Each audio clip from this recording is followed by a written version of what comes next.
मिस्र, मेरी शोहरत, मेरा डंका, मेरे एजाज का सुनकर कभी ये ना समझ लेना मैं चोटी का लिखारी हूं। मैं बिजनेसमैन जानू, मैं छोटा सा व्यापारी। मेरी आड़त पे बरसों से जो महंगे दाम बिकता है वो तेरे गम का सौदा है। तेरी आंखें, तेरे आंसू, तेरी चाहत, तेरे जज्बे यहाँ शेल्फों पे रखे, वही तो मैंने बेचे। तुम्हारी बात छिड़ जाए तो बातें बेच देता।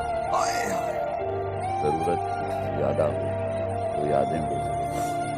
तुम्हारे नाम पे सदके बहुत पैसा कमाया है, नई गाड़ी खरीदी है, नया बंगला बनाया है, मगर क्यों मुझको मेरे अंदर का व्यापारी तो बेच रहा है।